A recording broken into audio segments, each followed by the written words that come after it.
Okay, let's see this question. Consider an LC circuit. एक LC circuit है, मान लेते हैं इस तरह का कोई एक LC सर्किट होगा।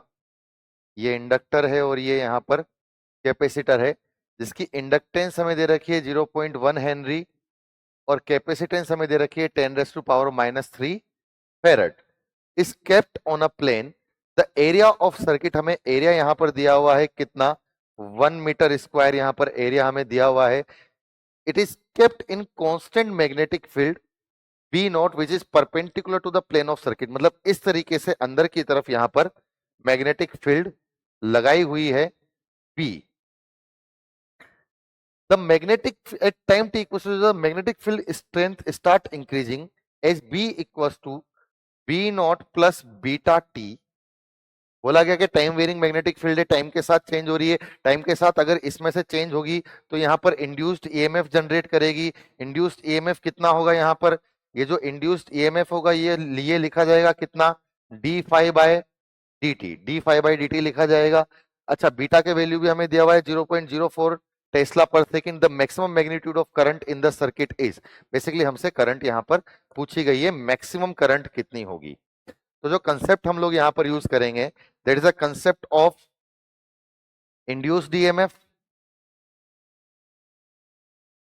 एक कंसेप्ट तो इंड्यूस्ड ईएमएफ का यूज होगा, दूसरा कंसेप्ट यूज होगा एलसी सर्किट का, एलसी ऑक्सीलेटर सर्किट का दूसरा कंसेप्ट यहां पर यूज होगा। चलिए, पहले तो हमें ये चीज समझ में आई कि इसके अंदर से अगर मैग्नेटिक फील्ड वेरी करेगी तो उसकी वजह से इंड्यूस्ड ईएमएफ जनरेट होगा, जो कि होगा D five by D T, और फाइव बेसिकली होता है बी डॉट ए।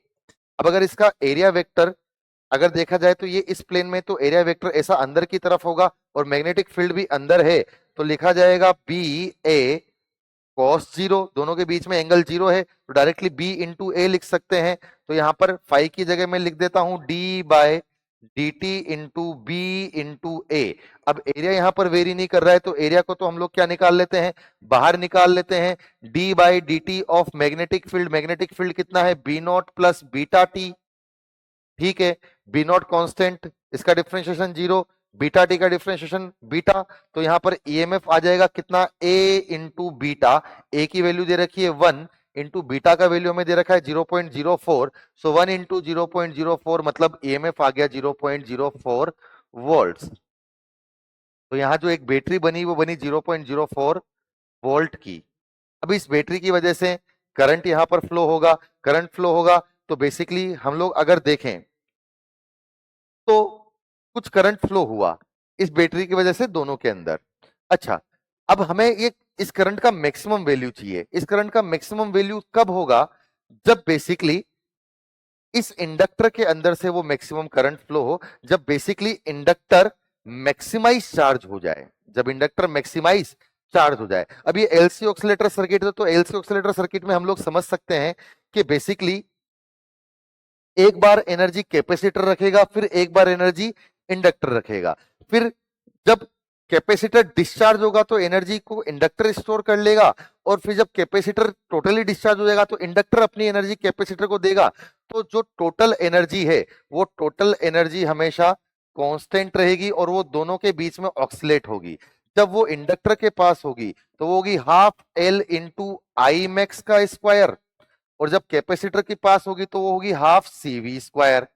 और ये दोनों ही बार बार एक दूसरे में एक्सचेंज होती रहेंगी। अब यहां से हाफ हम लोग कैंसिल आउट कर सकते हैं। एल की वैल्यू हमें दी हुई है कितनी, 0.1 हेनरी। तो 0.1 इंटू 0.1 मिली हेनरी तो नहीं है, ओके 0.1 हेनरी दी हुई है इंटू आई मैक्स का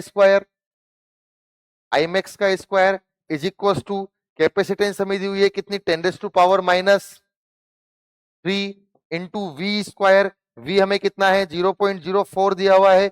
जब टोटली कैपेसिटर चार्ज होगा तो कैपेसिटर के पास इतना ही पोटेंशियल यहां पर स्टोर कर लेगा। तो कितना हो जाएगा 0.04 इंटू 0.04, दोनों को नीचे उतारेंगे तो 100, और यहां पर भी कितना 100।